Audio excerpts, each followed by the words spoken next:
안녕하십니까. 저는 한국외대 이창훈이고요. 예, 오늘 또 발표를 맡았습니다. 제가 깔끔하게 자료집에 넣어 드렸어야 되는데 지금 따로 나눠 드렸고요. 다 받으셨죠? 예, 좀 보시면 아시겠지만 아직까지 형식적으로 약간의 미진한 부분이 좀 있습니다. 그런 점 좀 양해해 주시길 바라고요. 예, 그러면 시작하도록 하겠습니다. 예. 랑가지 난리 때 언어학의 한 인식론적인 전망이라고 제목을 달았고요. 그래서 이 랑가지 난리 때가 이제 중간에 나옵니다. 이게 하나의 패러다임이고요. 용어 자체는 그냥 제가 한번 써봤습니다. 그냥 어디서 따온 건 아니고요. 예. 그 밑에 쭉 보시면 아시겠지만 2번으로 바로 넘어가도록 하겠습니다. 2번에 쭉 보시면 인터넷, 휴대폰 시대라는 건 뭐 이미 잘 아는 거고요. 그래서 지금 인터넷하고 휴대폰 사용 프랑스의 경우입니다. 보면은 몇몇 예들만 한번 살펴볼까요? 브레몽, 망트너, MD에 해가지고 너드헤, 그다음에 본뉘 쭉쭉쭉쭉 해가지고 이렇게 간단하게 하나의 그냥 낱말인 경우도 있고, 그다음에 끝으로 가시면은 세쇼, 덩켓바 이런 식으로 그냥 완전히 줄여가지고 하나의 문장을 이렇게 보여주기도 합니다. 이런 것들은 프랑스 젊은이들한테서 지금 거의 일반화되어 가지고 있고요. 꼭 젊은이들뿐만이 아니라 점점 그 사용 계층이 늘어나고 있고요. 그래서 이게 이제 모든 사람들이 다 이걸 사용하는 건 아니죠. 이미 알고 있는 사람들은 친숙하지만 또 모르는 사람들은 이게 뭐지? 마치 수수께끼 하는 것처럼 돼가지고 인터넷상에 실제 이런 그 해독을 돕기 위해서 사전까지 등장을 하고 있는 그런 상황입니다. 예. 그래서 이런 것들을 일단 저희는 연구의 대상으로 일단 설정을 했고요. 이것이 이런 형태는 사실은 프랑스만 아니고 한국도 그렇고 언어권에 따라 가지고 영어권도 그렇고 우리 한국의 경우에 기억시옷 해가지고 감사 이렇게 많이 쓰지 않습니까? 그것도 HD 히읗 디귿 해가지고 호덜덜 뭐 이렇게 쓰기도 하고요. 그다음에 오 키읔 해가지고 오케이 뭐 이렇게 쓰기도 하고요. 그래서 근데 이런 것들은 프랑스하고 한국하고 그 사회가 갖는 언어적인 민감성에 따라 가지고 그 사용하는 양태라든지 이런 것들은 다르다고 볼 수 있습니다. 2페이지로 넘어가도록 하겠습니다. 그래서 어떤 사람들은 이런 표현에 대해서 아주 반기는 사람도 있고 어떤 사람들은 혐오감을 이제 갖기도 하는데 이것들을 그냥 단순한 말장난이라고 볼 건지 아니면은 이게 우리가 언어에 대해서 이렇게 해도 되는 건가라고 오늘은 이런 게 아니었는데 라고 언어 자체에 대해서 한 근원적인 의문을 던져볼 수도 있는 그런 상황입니다. 이런 것들을 이제 만났을 때, 접했을 때 만나게 되는 첫 번째 문제가 바로 규정의 문제입니다. 이걸 만약에 언어라고 보면은 이걸 어떤 언어로 봐야 될 것인가. 그래서 제가 그냥 반듯하고 공식적이고 정규적인 소위 그 표준말에 해당되는 프랑스를 대문자 라 랑gue française라고 한다면 거기에 이제는 보베어라고 제가 붙였고요. 랑gue trésor 붙였고 그다음에 방금 우리가 보신 이런 언어들은 보베어에 상대되는 개념으로 랑gue 트래쉬라고 제가 붙여봤습니다. 그래서 트래쉬는 밑에 주에 보면은 영어에서 오긴 했습니다. 영어에서 오긴 했는데 찌꺼기 혹은 오물을 뜻하는 말인데요. 다른 말보다도 트레저하고 이제 운을 이루니까 랑gue 트레저, 랑gue 트래쉬 이렇게 해가지고 대입이 되는 측면도 있고 해가지고 트래쉬라고 붙여봤고요. 말하자면 세리베라고 보시면 되겠습니다. B급 언어에 속하는 차원에서 제가 랑gue 트래쉬, B급 언어, B급 언어라고 보시는 게 좋을 것 같습니다. 그래서 이런 것들이 실은 인터넷 휴대폰에만 있는 게 아니죠. 우리 생활 주변에서 보면은 우리 한국 방금도 제가 전철 타고 오는데 결혼의 듀오라고 써 있더라고요. 결혼의 듀오. 예를 들면 이런 식으로 광고나 광고 슬로건, 그 다음에 정치 담화나, 그 다음에 노래 가사나 이런데 여러 군데 그렇게 있습니다. 그래서 이것들을 총칭적으로 해가지고 그냥 쓰레기어 표현이 조금 좋진 않은데 어쨌든 쓰레기어라고 제가 부르겠습니다. 이런 현상에 대해서 이미 오래전에 프랑스의 깔베라는 그 사회언어학자가 앞으로는 커뮤니케이션 양상이 복잡해지고 세분화되기 때문에 이런 형태들이 늘어날 거라고 전망을 한 게 있어요. 그래서 이게 급기야는 어쩌면은 하나의 주류를 이루고 될지도 모른다라고 얘기한 그 교수님이 있고요. 그 다음에 이제 사회학자 중에서는 미셸 마페졸리라는 분이 이 쓰레기라는 것을, 그 쓰레기라는 개념 자체에 대해서 이것을 그냥 치워버려야 되는 그런 오물이 아니라 거기 안에는 어쩌면은 연대성과 관대함을 우리가 찾을 수 있는 어떤 그 하나의 자산이자 내용물로 봐야 된다라고 했습니다. 마페졸리는. 그래서 바로 방금 우리가 본 이런 것들을 넓은 차원에서 랑구 트래쉬, 쓰레기어라고 하고요. 이런 것들이 어쩌면은 프랑스 사회를 보여주는 어떠한 시대의 상징물이자 혹은 어떤 새로운 형태의 사회적 의미를 갖는 게 아닌가라고 제가 전망을 해봅니다. 이게 이제 제 발표의 가장 큰 지향점이고요. 가장 포괄적인 지향점입니다. 이게 그냥 치워버려야 될 쓰레기가 아니라 여기 안에서 뭔가 사회적인 어떤 그 긍정적인 역할 혹은 어떤 어느 미학 같은 게 커뮤니케이션 미학 같은 게 들어있는 게 아닌가라는 게 이제 제 첫 번째 전제고요. 그래서 이런 이제 B급 언어 혹은 랑구 트래쉬를 만났을 때 언어학자하고 사회학자가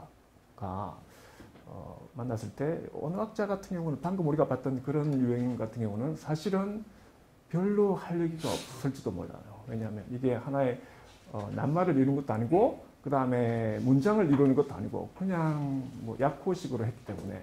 그런데 사회학자 같은 경우는 약간 다를 수 있어요. 그게 어쨌든 사회학자는 이걸 언어로 보고 이게 어떤 역할을 하지 않을까라고 생각을 할 수 있는 반면에 언어학자는 이건 언어의 시스템이 아닌데 이걸 우리가 연구를 해야 되나? 그렇게 해가지고 정통 언어학에서는 오히려 연구의 대상에서 배제를 시킬 가능성이 많다는 겁니다.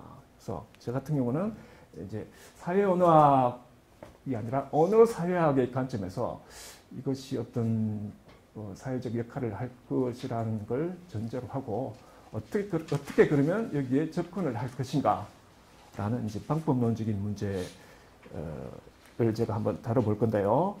그 다음 3페이지로 넘어가서요. 언어 사회학에서 이제 언어에 관심을 받는 이유는 그 언어가 사회적인 어떤 그 관계에 어떤 역할을 할 것이라고 생각을 하기 때문에 관심을 갖는 건데, 그 언어의 사회적 기능은 사회학에서는 아무래도 언어의 말의 힘으로 이제 그 논의가 기결이 됩니다. 그래서 말의 힘은 특히 이제 외재성과 내재성이 있습니다. 말의 힘은 어느 외부에서 온다라는 입장이 있고요. 그 다음에 내재성은 말의 힘은 그 언어 안에 있다라고 이렇게 양분이 되는데, 밖에서 온다고 주장하는 대표적인 학자는 이제 부르디오였고요. 그 다음에 안에 있다, 언어 힘은 라고 주장하는 사람은 오스왈드 듀크로고요. 그 다음에 오스틴이고, 그 다음에 사피르워프 같은 경우는 오히려 언어가 세상의 인식을 규정하는 프리즘이다라고 그렇게 얘기를 하고 있지 않습니까? 이렇게 양분이 되고요. 이런 상황에서 방법론적으로 제가 만약에 접근을 한다면 저 같은 경우는 언어의 힘은 안에 있다고 일단 보겠습니다. 안에 있다고 내재적인 관점을 취하고요. 왜 외재적인 관점을 취하면 어떤 문제가 있냐면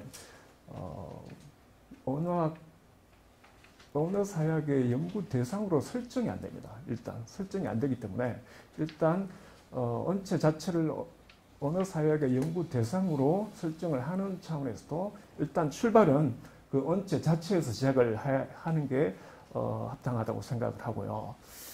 그런데 실제로 이제 프랑스에서는 프랑스 사회학에서는 언어에 그렇게 큰 관심을 갖지 않았습니다. 그래서 언어 사회학이라고 해가지고 딱 학문의 분과로 크게 자리 잡지도 않았고요. 어쨌든 꽁트 같은 경우는 처음에 언어적인 것은 현대 언어 어쨌든 그 언어에 관한 모든 일반 이론은 사회학적이 될 수밖에 없다라고 주장을 했음에도 그 이후에 언어에 관한 그 이론들은 많이 나오지 않고 있습니다. 그래서 제 입장에서 어떤 입장을 취하냐면요. 1차적으로 언어와 사회는 불가분한 관계다. 첫 번째고요. 4페이지로 넘어갑니다. 그 다음에 피에르 아샤르라는 사회학자가 있습니다. 이 사람은 다마라는 개념을 제시했는데요. 다마라는 게 사회적 어떤 쟁점들이 관통하는 장소가 아니라 이 쟁점들이 생성되는 장소로서의 다마 개념을 주장을 합니다. 그래서 이런 차원에서 언어를 다마로 봐야 된다고 생각을 하고요. 그 다음에 이제 또 한 가지는 그 언어 사회학의 문제가 뭐냐면 언어에 관심이 있는데 언어 자체에 대한 그 시스템적인 특징, 언어학자들이 가지고 있을 만한 그런 언어에 대한 지식이 부족합니다. 그래서 언어의 미세하고 미묘한 특징까지도 고려할 수 있는 어떤 그런 접근 방법론이 필요한데 이것이 바로 이제 필요하다고 생각을 하고요.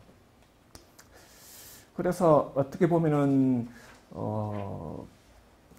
방금 우리가 봤던 그 휴대폰의 어떤 이런 언어 현상들 같은 경우는 언어학에서도 소외가 됐고 왜냐하면 시스템을 이루지 않기 때문에 관심의 대상에서 배제가 되었고 사회학에서는 언어라고는 일단 보는데 그런 구체적인 언어의 특성까지 다루는 구체적인 방법론이 없었던 거예요. 그래서 일종의 사각지대에 놓여 있는 그런 언어의 덤이라고 할까요? 그런 상황입니다. 예. 그래서 이런 상황에서 저 같은 경우는 이제 이게 사회적 역할을 한다. 뭔가 의미가 있을 거다 생각을 하고 4번으로 갑니다. 여기서 이제 랑가지날리 때가 나오는데요. 그래서 언어학의 한 인식론적인 전망이라고 붙였습니다.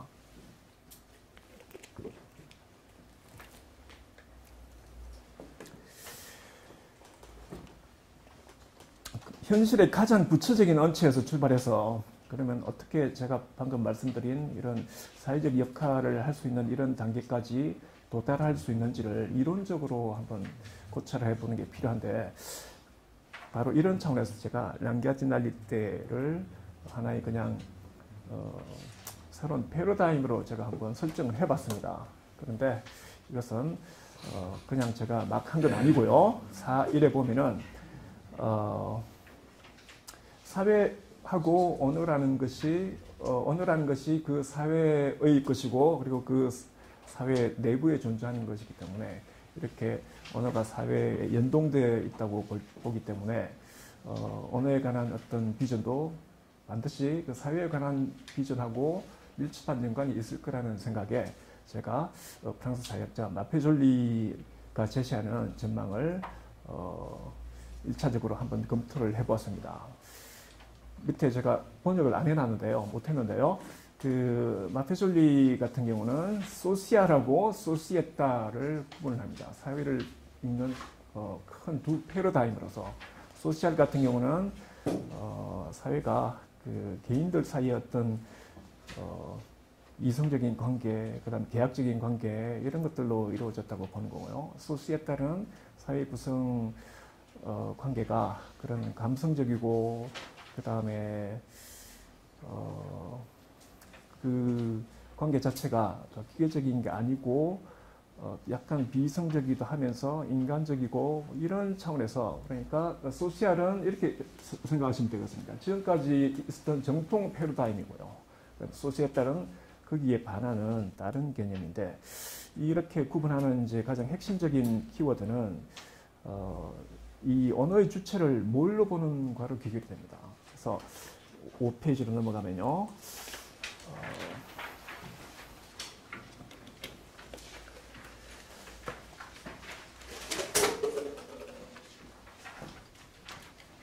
제일 핵심은 이 그림을 보시면 되겠습니다. 5페이지에 있는 그림을 보시면 소시알은 가운데 NDVD가 사회적 주체로서 설정이 됩니다. 그래서 어떤 기능을 하는 개인이고요. 그 다음에 소시알리테는 백손이고요. 백소나 개념이죠. 어떤 역할을 하는 이제 백소나 개념이고요. 이런 것들에서 출발해가지고 소시알에서는 대중들과의 관계를 어떤 경제적인, 정치적인 그런 조직으로 보고요. 소시알리티에서는 어떤 마스 개념으로 봅니다. 마스 개념으로 보고요. 그리고 밑으로, 화살표 밑으로 내려가면은 소시알에서는 개인들 간의 관계가 어떤 계약적인 어떤 그 그룹이고, 그 다음에 소시알리티에서는 트리비 아펙튜엘인데, 여기서 이 트리비는 그 부족인데, 그 원시 부족이 아니고 여러분들이 이제 취미생활을 하거나 이런 정서가 맞는 사람들끼리 하는 스포츠 클럽이라든지 일단 자기 직장생활 말고 그런 어떤 부류, 동아리 같은 그런 개념입니다. 이런 것들이 로 사회생활이 구성이 된다고 보는 거고요. 그래서 이게 크게 두 관점입니다. 그래서 저 같은 경우는 이 언어, 요 도표 밑에 보시면 아시겠지만 요 두 개념이 크게 문화적이고 그다음에 뭐 경제적이고 뭐 이런데 애정적인 관계고 이데올로기적인 관계고 이런데 다 이것이 적용이 된다고 보는 거고요. 저는 그러니까 여기 언어를 넣고 싶은 거죠. 언어 역시 이렇게 크게 볼 때 소시알하고 소시알리테의 비전으로 설명이 될 거라고 보고 제가 랑갸지하고 랑갸지나를 제가 한번 설정을 해보았습니다. 그래서 랑갸지아는 지금까지 이제 언어를 바라보는 이제 정통적인 시각이고요. 그러니까 이성적이고 규범적이고 그다음에 시스템적이고 도구적으로 언어를 인식해 왔던 우리가 이미 친숙한 그런 이제 패러다임이고요. 반면에 랑갸지나는 언어를 감성적이고 비규범적이고 존재론적이고 그 다음에 미학적인 관점에서 보고자 하는 그런 패러다임입니다.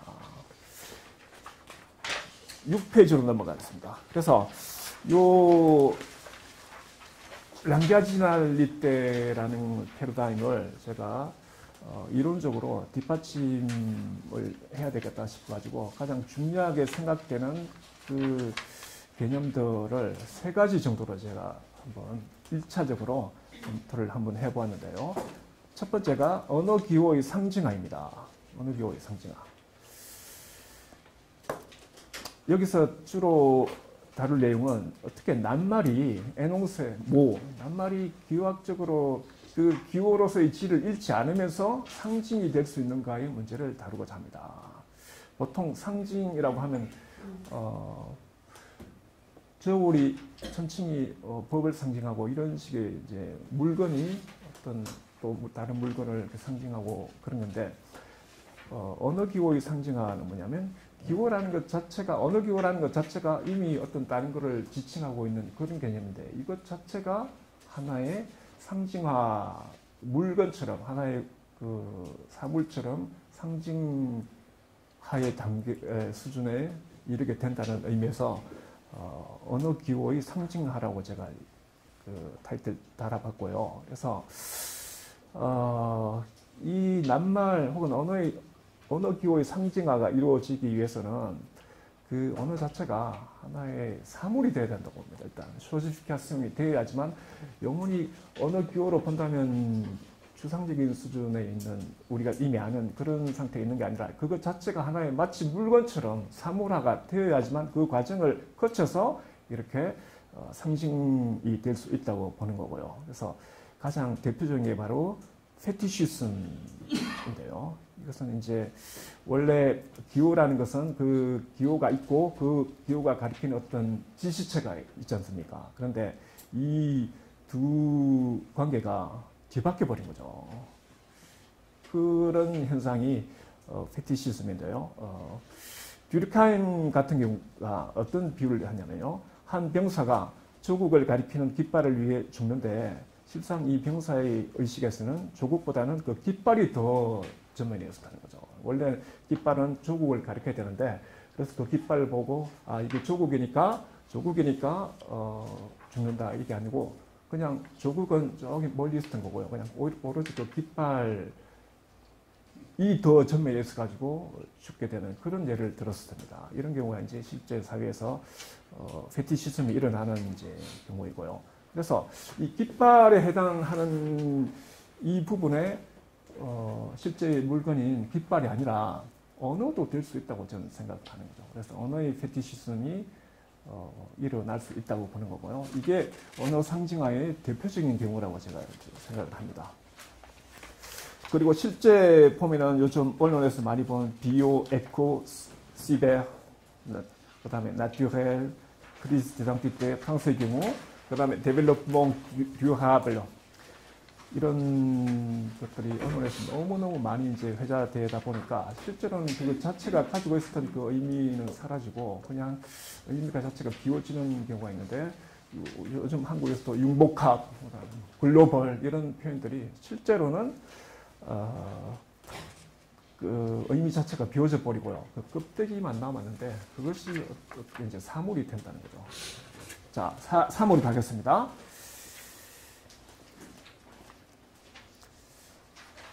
두 번째로 제가 주장을 하는 것은 그 텍스트의 컨텍스트화입니다. 여기서 이 텍스트는 그 에농세라고 보시면 되겠습니다. 말, 에농세 전부 다인데 보통 컨텍스트라는 것을 언어라 한 요소를 둘러싼 어떤 언어적이거나 비언어적인 이제 주변 둘러싼 어떤 주변 개념으로 본다면은 그 의미 도출에 있어서 딜레마에 빠집니다. 그 의미는 그러면 그 언어에 있느냐 아니면 언어 외부에 있느냐. 디코르 같은 경우는 언어 내부에 있다고 보는 거고요. 부르디오 같은 경우는 언어 외부에 있다고 보는 거고요. 그래서 이런 어떤 딜레마적인 상황을 좀 일단 벗어난 수준이 되어야 되겠다고 생각을 해가지고 텍스트 자체가 모나 에농세나 다마나 이런 것들이 그 다마 컨텍스트의 주체가 되어가지고 이것 자체가 컨텍스트가 되어가지고 컨텍스트화가 되어가지고 의미 생성에 아주 중요한 역할을 한다는 차원에서 제가 콘텍스트 스칼레어하고 콘텍스트 벡토리엘이라는 개념을 또 도입을 해봤습니다. 이것은 물리학에서 그라운드 개념을 차용했고요. 이건 이제 무게, 힘, 뭐 그런 얘기인데요. 그라운드 인용한 부분입니다. 8페이지. 그라운드 스칼레어 같은 경우는 이미 어떤 힘이라 이런 것들이 상황하고는 아무런 상관이 없이 이미 그 자체로서 중립적으로 그렇게 있는 거고요. 반대로 그라운드 벡토리얼 같은 경우는 어떤 방향이 이미 결정되어 있고요. 방향이나 무게나 이런 것들이 이미 결정되어 있는 그런 차원에서의 어떤 힘입니다. 그래서 이것을 컨텍스트 개념을 제가 결합을 했습니다. 컨텍스트 스칼레어는 의미 생성의 방향에 아무런 미리 설정된 어떤 관계가 없는 그런 에농세들이 구축하는 컨텍스트이고요. 반면에 컨텍스트 벡토리얼 같은 경우는 어떤 에농세들은 의미 해석 방향이 이미 상당히 고정되어 있는 그런 경우가 있는데 이런 경우에 이 에농세 자체가 컨텍스트로 작용하는 경우를 컨텍스트 벡토리라고 했습니다. 그래서 이런 경우는 이제 어떤 낱말이 달리 다른 식으로 해석되지 않는 그런 어떤 상황들이 있지 않습니까? 그런 경우는 이미 오리엔트 되어 있고 모티브에 되어 있고 봉시에 되어 있는 건데 이런 경우는 에농세 컨텍스트 성수의 이 관계가 이미 엉겨 붙어 있는 그런 경우입니다. 그래서 이런 경우를 실제 우리 일상생활에서 자주 만나게 됩니다. 사회사로 가겠습니다. 끼빠흘러의 문제입니다. 마티졸리에서도 사회적 주체가 가장 핵심적인 개념이었는데요. 여기서도 그러면 이 언어적인 상황에서 이 언주의 문제를 어떻게 해결할 것인가의 문제를 다뤄보겠습니다. 보통 누가 말하느냐 두 가지로 나옵니다. Le locuteur qui parle. 말하는 화자가 얘기를 하는가 아니면 la langue qui guide mon dire. 아니면 말이 언어 자체가 나의 말하는 것을 리드를 한다. 그래서 여기에 관해서는 이미 철학적인 논쟁이 많이 있었죠. 철학에서도 많이 다루는 문제고요. 옛날에 니체가 기빠클로 했더니 말라헤나가 르모 기빠클로 말이 낱말이 말한다고 이렇게 답했고요. 그리고 이 문제에 관해서는 프랑스 국민이 굉장히 관심을 많이 갖고 있어가지고 바칼로레아 문제도 나왔었습니다. 예. 자, 여기서 그리니그라고 하는 프랑스 언어학자를 제가 또 인용을 했습니다. 그리니그는 프라그마티크를 네 가지 타입으로 분류를 하는데요. 우리가 가장 잘 알고 있는 그런 무아이스 망뚜나옹에 해당되는 그런 그 프라그마티크를 프라그마티크 렉시칼로 표현을 해가지고요.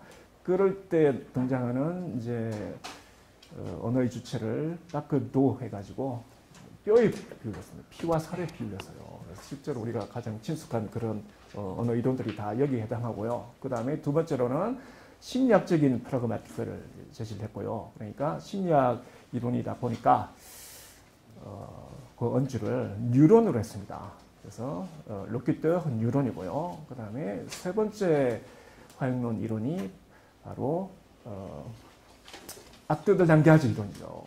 오스틴이 어떤 경우는 내가 말하는 공격세세 그런 개념이기 때문에 그런데 그걸 이제 오스틴 같은 경우는 악드로 행위로 규정을 했기 때문에 이런 경우는 꽁트라큐일로 봐야겠습니다. 그 언주를 계약자로 봤습니다. 그리고 네 번째로 마지막으로 제시하는 화용론 이론이 10페이지로 갑니다. 프라그마틱 그라운드유니테 이걸 그냥 그대로 옮기자면 대단위 화용론이라고 해야겠는데요. 큰 단위인 것이죠. 큰 단위인데요. 이것이 사실은 이제 사회학 입장에서는 가장 관심을 이제 끄는 부분인데요. 문법적인 범주나 낱말 구성 단위나 문장 이런 것들은 그냥 그 큰 차원의 어떤 대단위의 어떤 그 단서가 될 뿐이지 그것 자체로서는 의미가 없다는 입장이고요. 그래서 키워드가 뭐냐면 그 텍스트를 더 좀 이미 좀 범주가 되어 있는 규정이 되어 있는 사회적인 큰 범주에 놓는 거죠. 그렇기 때문에 핵심적인 것은 예문에서 제가 인용한 부분에 보면 le cadre social입니다. 이런 경우 이제 언주는 당연히 홀이 되겠죠. 말하는 어떤 행위 자체가 어떤 사회적 범주 안에 들어가 가지고 그 사회적 범주가 요구하는 어떤 액션을 하고 말을 한다는 점에서 이럴 때 언주는 역할이 되겠습니다. 이렇게 네 화용론을 제시를 했는데요. 그 세 번째로 제시되었던 악드의 경우는 그 악드 자체가 그런 행위를 보여주고 있는 이것 자체가 네 번째는 여러 가지 만나게 되는 이런 사회적 상황 중에 한 범주로 볼 수 있기 때문에 세 번째 이론은 네 번째 통합이 됩니다. 그래서 결국 그리니그는 세 개의 화용 이론으로 모든 그 화용 이론을 정리를 하는데요. 사실은 어떤 경우는 실제로 말하는 그 자체는 첫 번째 화용 이론의 언주 맞죠. 그런데 심리학적인 화용론은 내가 하고 싶은 걸 행동으로 옮기는 경우고요. 그 다음에 네 번째 대단위 화용론에서는 내가 그냥 말을 하고 있는 거죠. 말을 하니까 말을 하게 되는 그런 경우인 것이죠.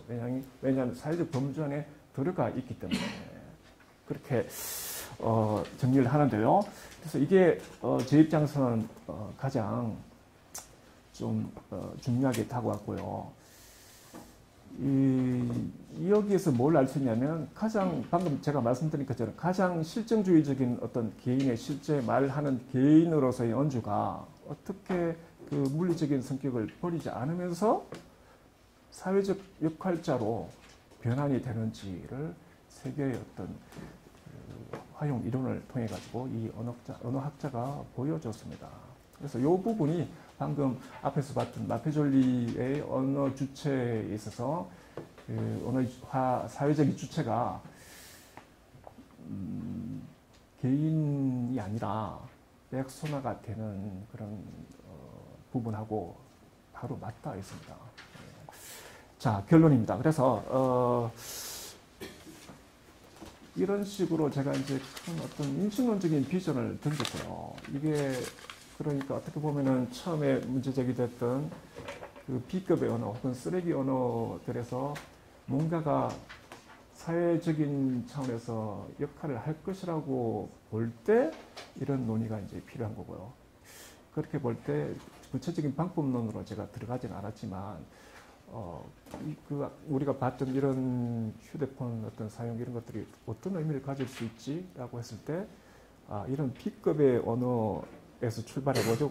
언어 사용 행태에서 출발을 해가지고 어떤 사회적인 역할을 할 것이라고 하는 이런 전제에서 이런 논의를 해보았던 거고요. 그래서 그거를 막연하게 그냥 어떻게 접근하지 이런 상황이었는데 이런 식으로 1차적으로